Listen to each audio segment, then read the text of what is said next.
As in talaga, Allahumma salli ala Muhammad, la hawla wala quwwata illa billah. Mga anak, no?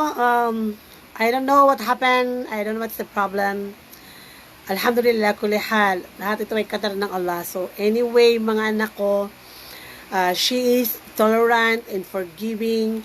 Dapat ang kaibigan mo, yung mga maliliit na pagkukulang mo, nilook out niya to, hindi niya nilagay sa puso niya. Diba, hindi to malaking big deal sa kanya. Ganun ka din sa kanya, yung pagkukulang ng kaibigan mo, dapat hindi to malaking big deal sa'yo. Diba, forgive and forget. Hindi mo to, it's not like, we call it in enjoy your life, emotional bank balance. Diba, may mga tao na lahat ng sinasabi ng kaibigan niya, diretso sa puso, diretso sa puso, diretso sa puso. Hindi nagsasalita, pero kapag nagalit, volcano, putok, wala na, hiwalayan na. Right? We should forgive one another because this is one of the most beautiful characteristics of a real Muslim. Very tolerant and very forgiving sa kanyang kapatid na Muslim. Hindi siya naglalagay ng grudges or enmity, hatred sa kanyang puso. So sabi ko nga sa Suratul Imran, alladhina yunfikuna fi sarra'i wa dharra wal kadhibina al-kayda wal afina 'anil nas. So isa sa pinaka-beautiful na characteristic ng isang Muslima sa kanyang kaibigan ay pinapatawad niya. Nilulook out niya yung mga pagkukulang ng kanyang kapatid na Muslim. Subhanallah. At naway ibilang tayo ng Allah sa mga taong ito. Mga kapatid ko, kung gusto mo talaga na magtagal ang magpagkakaibigan nyo, medyo wag tayong maging masyadong sensitive sa mga maliliit na bagay. Ngayon, sabi ko ako, may problema, pag-usapan ninyo ng kaibigan mo. Beshi, medyo masakit na yung pananalita mo, nagiging personal na sa akin. I'm really sorry, pero alam mo naman, napaka-sensitive ko na tao, di ba? Kasi baka mamaya, hindi ko hawak ang sarili ko. So please, no? Kung ang kaibigan mo, for example, ay mahilig mag-joke, di ba? May mga tao na, para lang maging masaya kayo, mag-joke yung isa, tapos gagamitin yung isa, whatever yung mga gagawing katatawanan, mga heartful joke, di ba? Sabihin mo ito na maliwanag, di ba? At ikaw naman at ako layakan, kung talagang gusto mo magtagal sa iyo yung kaibigan mo, ilagay mo sa tamang lugar yung mga jokes mo. Hindi po pwede na maging masaya lang lahat ng tropa pips kahit na sinasaktan nyo yung isa. Minsan kasi may isang ginagawang katatawanan And this is not un-Islamic. This is absolutely haram. At kung gusto nyo na magtagal ang inyong pagkakaibigan at kung tunay na kayo ay magkaibigan for the sake of Allah, ito po ay dapat na iwasan ng isa sa atin kung talagang gusto natin ng tunay na kaibigan. Ngayon mga anak ko, kung ang kaibigan mo mahilig makipag-argue, mahilig makipag-debate, mahilig yung joke niya, sinasaktan ka na niya, minsan below the belt, minsan nawawala na yung respeto sa'yo, diba? At kunting bagay lang, nagagalit na siya, pag-usapan nyo ito na maayos. Ngayon natakulay kung 1 month, 2 months, at nakikita mo na she doesn't care for your feeling, and then I think it's time for you to change your friend. Ulitin ko lang, di bali nang wala kang thousands of friends, hundreds of friends, dozens of friends, di bali nang iisa lang ang kaibigan mo, ang importante kayo ay magkaibigan for the sake of Allah. Mamaya inshallah pag-uusapan natin ano yung huge reward ng isang magkaibigan for the sake of Allah. Ito yung pinaka-importante bahagi ng ating lecture.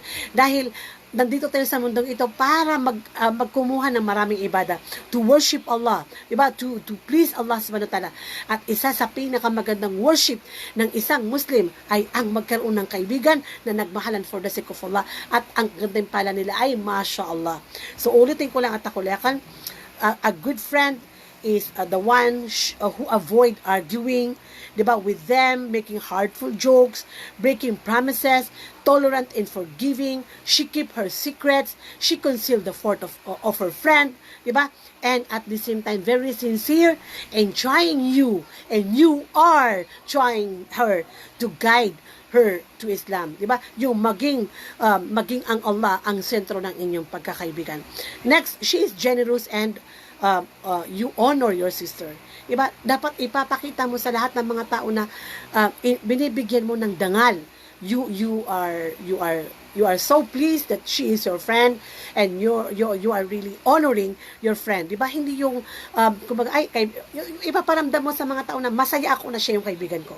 I'm so proud. It's my pride na siya yung naging kaibigan ko. Right? Kasi kung gaano mo nirerespeto yung kaibigan mo, kung gaano mo minamahal yung kaibigan mo, na ganun din ang trato ng mga tao. Diba? So, I think, at ako layakan, And ang pangalawa, ang pinakamagandang qualities na pag-uusapan natin ngayon is she does not forsake you, right? Or abandon you, di ba? May mga tao na kapag mayaman, maraming kaibigan, pag may trabaho, maraming kaibigan, pag kilala, maraming kaibigan, pero kapag wala ka ng pera, wala ka ng kaibigan. Sobrang ito yung pinaka masakit sa lahat eh. Yung umasa ka na totoo siya, umasa ka na mashallah siya, umasa ka na wallahu akbar, I'm so proud that she is my friend, and then eventually, yung pala, mahal ka lang niya dahil may pera ka, dahil sikat ka, dahil may trabaho ka. Pero, kapag wala ka ng pera, binigyan ng pagsubok ng Allah yung buhay mo, di ba? Namatay ang asawa mo, namatay ang nanay mo, walang-wala ka na, pati siya wala na rin. Ito yung pinakamasakit. Actually, ito yung pinakamasakit sa lahat. Sabi ko nga, yung mga mayayaman, sana ibigyan sila ng Allah ng tunay na kaibigan. Dahil karamihan talaga sa mga mayayaman na wala talagang totoong kaibigan.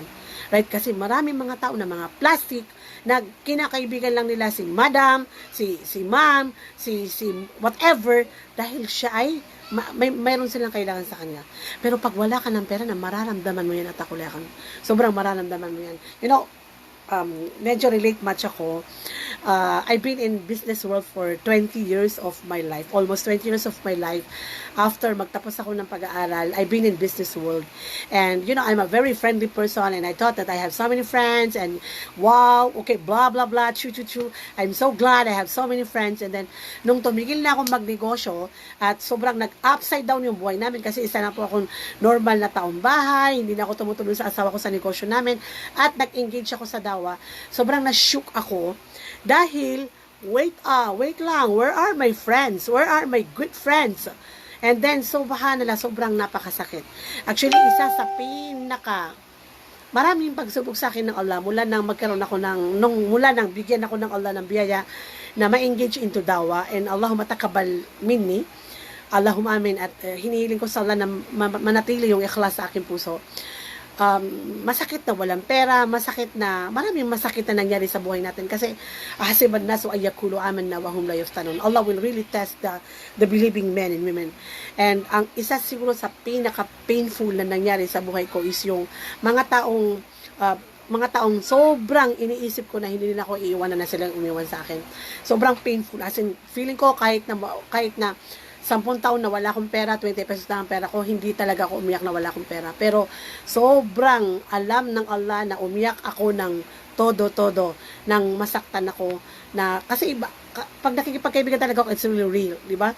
Pero alhamdulillah, of course, siguro baka may pagkukulang din tayo, so I forgive them and they ask forgiveness to me and then I accept their sorry. Pero talagang masakit. The point here is sobrang napakasakit mga anak, no? Hindi tayo mga malaika. Napakasakit kapag yung inaasahan mo na mga tao na nandyan para sa'yo ay sila rin mga taong tatalikod sa'yo at hindi ka lang tatalikuran kung hindi wawasakin pa nila yung buhay mo. So sobrang napaka-painful. So ang totoong kaibigan, she does not forsake or abandon her friends. Kahit na maraming alitan, maraming problema. Okay, yung pagkukulang ko, isit aside natin to because we love each other for the sake of Allah. Ito siguro yung pinakamaganda sa lahat na kapag yung Allah ang dahilan kung bakit kayo naging mag-best friend, pag yung Allah ang naging dahilan kung bakit kayo naging, throughout the years, your friends, kahit ano pang dumating na pagsubok, alam mo sa sarili mo na you will forgive them. Why? Because wala kang karapatan na sumama ang loob sa kanila and, you will accept their sorry, dahil tao lang tayo, malay mo, ikaw din, maraming kang kasalanan sa kanila. Kaya siguro, nagawa nila ito sa'yo. So, a very simple thing para magpatawad ka, okay, baka marami rin akong pagkukulang, I forgive you, and then I hope that Allah will accept our friendship. Pero ganun pa man natakulekan. Kung inabandon na ka, nakita mo yung pagkataon niya, and then hindi pa siya nag-sorry sa'yo, still forgive that person, pero, tatandaan mo, kung nawala sila ay dahil maaaring bibigyan ka ng Allah ng mas maraming kaibigan na hindi ka nila mamahalin nang dahil sa salapi mo, nang dahil sa sikat ka, nang dahil sa, whatever ka. Diba? As in, they were going to love you for the sake of Allah. At ito yung pinakamagandang espesyal na ibibigay ng da'wah. Ito yung pinakamagandang ibibigay ng Islam. Right? Ang magkaroon ka at makakita ka ng mga tunay na kaibigan. 'Di ba? Talagang ako naniniwala ko na walang tunay na kaibigan na walang iman sa kanilang mga puso. At mahirap maging tunay na kaibigan kapag wala ang Allah sa inyong namamagitan sa inyo ng mga kaibigan mo. The last but not the least is she prays for her in her absence. Kapag wala siya, na she pray for you. And you pray for her kapag wala siya. Hindi yung kakainin nyo siya, ibabakbite nyo siya, pag-uusapan nyo yung problema niya, kaya siya nagkaganito kasi ganyan, blah blah blah kasi ganito, kasi ganyan. No, it's not. The real Muslim, when the absence of your sisters, your friends, you will pray for that person. Ya Allah, hinihiling ko sa iyo, Ya Allah, na yung kaibigan ko, hindi niya ugali na mawala, hindi niya ugali na mag-deactivate ng Facebook, hindi ko alam kung saan ko siya hahagilapin, hindi ko alam niya, Allah, kung ano ang problema ng kaibigan ko, tinitext ko siya, hindi niya ako sinachat, sa sujud, doon mo ipaparamdam sa Allah na minamahal mo siya for the sake of Allah. Why? Because she is a very special part of your dua. You pray for her in her absence. This is actually the most beautiful picture that indeed someone loves you for the sake of Allah. And your friend is, you love her also for the sake of Allah. Ito at akulayakan ng kapatiran ng Muslim. Hindi fraternity, hindi sorority, na bago ka nila tanggapin, binugbog ka muna, sinaktan ka muna, sabi nga nila, sarap o hirap. Diba? And then pagkatapos na pasanganin ng katawan mo, saktan ka, okay, welcome friend. You are now my sisters in sorority. This is not, right? Without any whatever. So, mga atakulakan, gaano ka-importante sa Islam ang friendship? Ito ang sunan ng Propeta Muhammad sallallahu alaihi wasallam. Sabi ko nga kanina sa unang portion ng video natin, mismo ang Propeta Muhammad sallallahu alaihi wasallam, the best of all the best creation na ipinakita niya sa atin na naging perfect ang kanyang buhay, and one of the portion of this is because he has a good friend surrounding him, the Sahaba radiyallahu anhu ajma'in. Mayroon siyang ashara mubashirin na mga 10 Sahaba promised the Jannah, and they are all the best friend of Rasulullah sallam, and of all the 10 meron siyang 4 best of friend, and of all the 4 meron siyang nag-iisang napakalapit sa kanyang puso, at ito yung Abu Bakar radiyallahu anhu. They love each other for the sake of Allah. This is the highest bond. Ito atakulay, dito tayo mag-i-end. This is the highest bond. Mas malaki, ito ang totoong magkapatid. Innamal mu'minuna ikhwa. Ang tunay na magkapatid sa paningin ng Allah is hindi yung magkapatid sa dugo. Kung hindi yung naging magkapatid, naging magkaibigan only for the sake of Allah. Nag-meet kayo for the sake of Allah. Nag-depart kayo for the sake of Allah. You love each other for the sake of Allah. You visit each other for the sake of Allah. You hang out for the sake of Allah. You are together for the sake of Allah. This is the best bond. This is the best bond. At ang sinabi ng Propeta Muhammad sallallahu alaihi wasallam, the strongest of all bond. At ang sabi ng Rasulullah, we will never taste or attain the sweetness of iman. Hindi mo kailanman mararamdaman na matamis ang iman mo. Hindi mo kailanman mararamdaman na masarap ang Islam hanggat hindi napapasayo ang tatlong ito. And first is when you love Allah and His Messenger more than anything else in this world. And the second is if you love a person solely for the sake of Allah. You love your best friend for the sake of Allah. Walang dahilan kung bakit mo siya kinakaibigan, kundi ang Allah lamang, at wala rin dahilan kung bakit kanya kinakaibigan maliban sa Allah subhanahu wa ta'ala. Pag atakulay ito yung dahilan for the sake of Allah, dahil ito ang pinaka-strongest bond, walang pwedeng maghiwalay sa bond na ito. Why? Because it is your iman for the sake of Allah. Why? Kung bakit naging malakas at naging magkasama ang inyong mga puso only for the sake of Allah. What is the status of two persons who love each other for the sake of Allah? Mga gangster, ito ang the best sa Islam. Yung isang trupa, yung dalawa na magkaibigan, they love each other for the sake of Allah. One solid organization who love each other for the sake of Allah. Right? Hindi dahil boss mo siya, hindi dahil ustada mo siya, hindi dahil ikaw yung matalino, hindi, for the sake of Allah. Mayaman man o mahirap, like Bilal and Abu Dharda, right? Omar and Abu Bakar, walang mayaman, walang mahirap. You love each other for the sake of Allah. Sabi ng Rasul sallallahu alaihi wasallam, it is sufficient enough as an honor for two or more than two person who love each other for the sake of Allah, men and women alike, to know that their Almighty Lord will take care of them on the day of judgment. Yawma la dhillu illa dhill. Allah will take care of you and me. If you love me for the sake of Allah, and I love you for the sake of Allah. If I love my friend for the sake of Allah, and they love me for the sake of Allah. Your friend for the sake of Allah. Allah will take care of us on the day of judgment. Yawma la dhil illa dhil. On that day, there is no shade. There is no shade. Ang araw at takulay ay isang dangkal mula sa ating mga ulo. At sinabi ng science, the sun is million miles away from the earth. Perfect ang kanyang posisyon. Hindi pwedeng lumapit sa lupa ng isang purgada, masusunog tayo. Hindi pwedeng lumayo ang araw ng isang purgada sa earth dahil magiging ice. Magmimelt ang mga ice sa earth. Mamamatay tayong lahat. Perfect at takulay ang posisyon. Gaano kalayo? Millions miles away. Ang araw sa day of judgment ay isang dangkal o isang metro. At walang makakatulong sa atin. Everyone will stand on the day of judgment. 50,000 years. And for every one day, equivalent to 1,000. Meaning, wala pang imperno. It's a terrible day already. Right? And Allah will take care of you and your friend and me and my friend on the day of judgment. Yawma la dhillu illa dhil. There is no shade. Walang pwedeng silungan maliban sa dhil ng Allah subhanahu wa ta'ala. At isa dito at takulay sa 7 grupong ito is those 2 persons who love each other for the sake of Allah. So may isang sahaba, ya Rasulullah, alam mo ba yung lalaking yan? Indeed, I love him for the sake of Allah. Sabi na Rasul sallallahu alaihi wasallam, did you tell him that you love him? Ya Rasulullah, I'm ashamed. Sabi niya, come on, stand up. You go to him, pronounce the love, tell him that you love him for the sake of Allah. Now, at takulay, ang inyong activity sa akin, use your cell phones, text your friend, send message to your friend, Lillahi Rabbil Alamin, Beshi, you know, I'm listening now sa leksyon ni Kakasali and I want to send this message to you because for a long years na magkasama tayo, I never tell you that I love you for the sake of Allah. Express the love.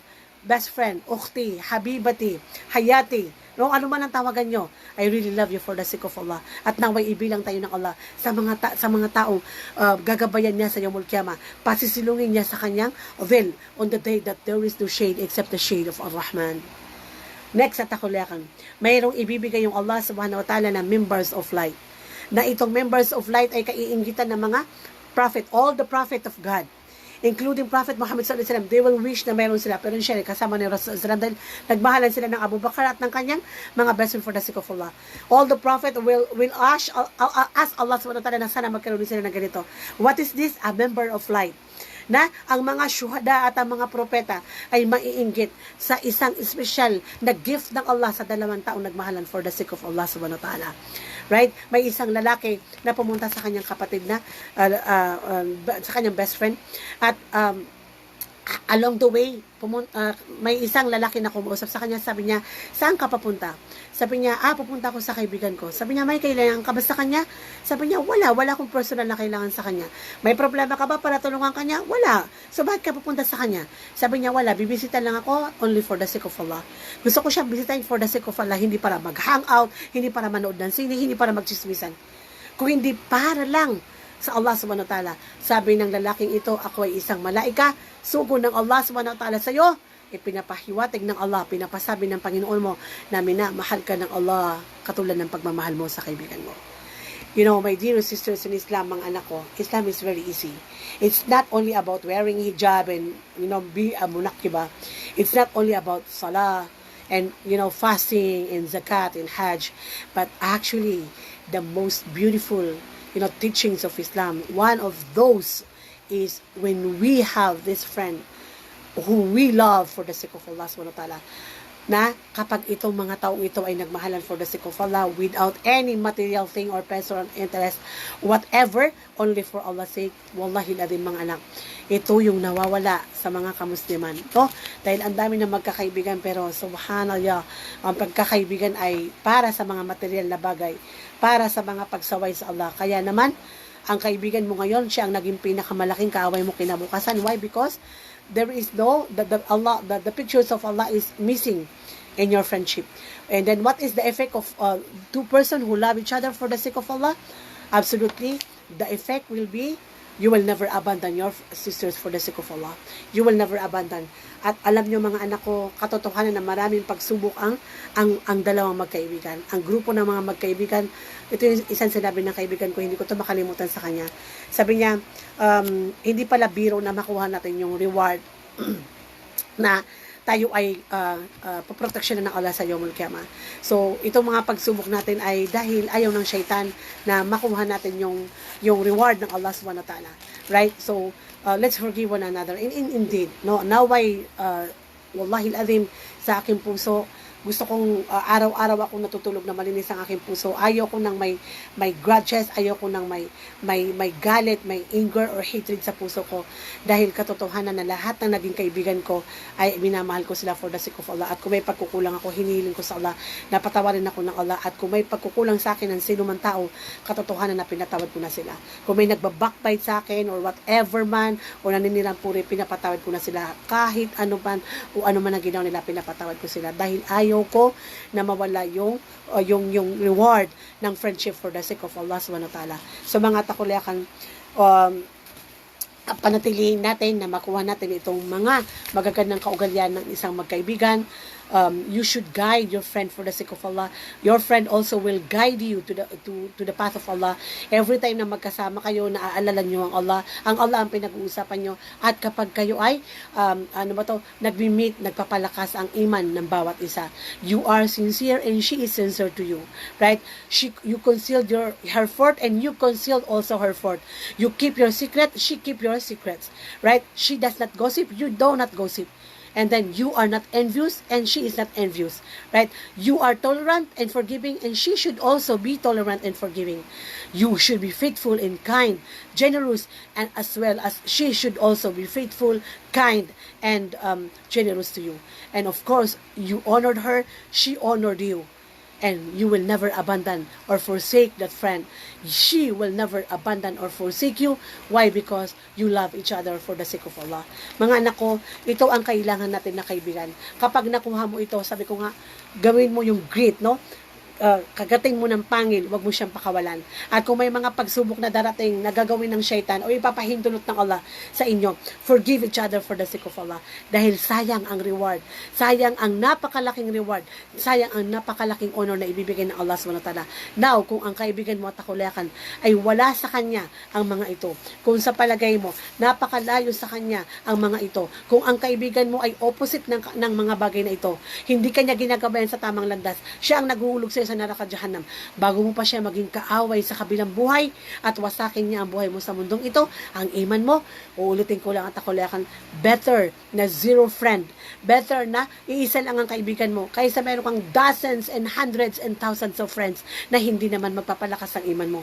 Di ba rin nang sabihin na ikaw ay hypocrite, ikaw ay isnabera, ikaw ay conservative, di ba rin nang sabihin na akala mo kung sino walang pinapansin. Ang importante, pag dumaan ka sa kanila, assalamualaikum mga sister, I miss you. I'm so sorry. Busy ako ngayon. 'Di ba? Hindi yung wala kang masamang gagawin sa kanila, pero iiwanan mo sila dahil alam mo na itong mga taong ito ang maguhulog sa neraka jahanam.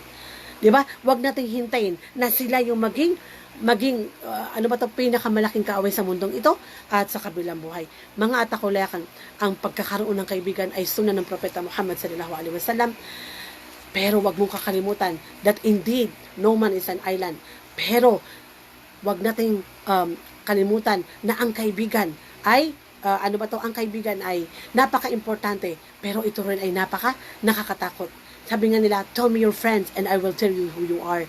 Tell me your friends and I will tell you your future. Meaning, napakalaki, 50% or more than 60% of our future depends on our friends. So kung sino yung araw-araw nakasama mo, nakadepende sa kanya ang iyong kinabukasan.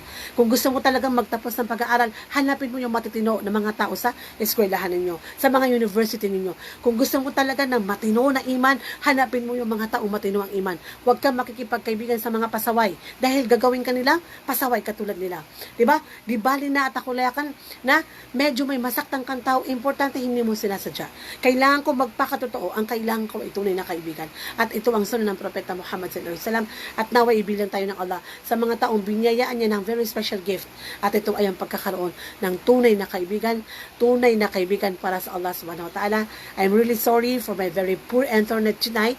So, yung mga nahuli po, mayroong first, second, and I think this is the third episode ng ating topic ngayon.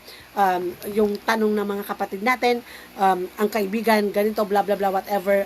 Naway, ang topic natin ngayon ay marami tayong natutunan at nasagot natin mula sa ating mga puso, lillahi rabbil alamin, wa tawfiq lillah, ang mga katanungan tungkol sa pagkakaroon ng kaibigan. Wa akhiru da'wana walhamdulillahi rabbil alamin, subhanakallahumma wa bihamdik, nashhadu an la ilaha illa anta, nastaghfiruka wa natubu ilayk. Assalamu alaikum warahmatullahi ta'ala wabarakatuh.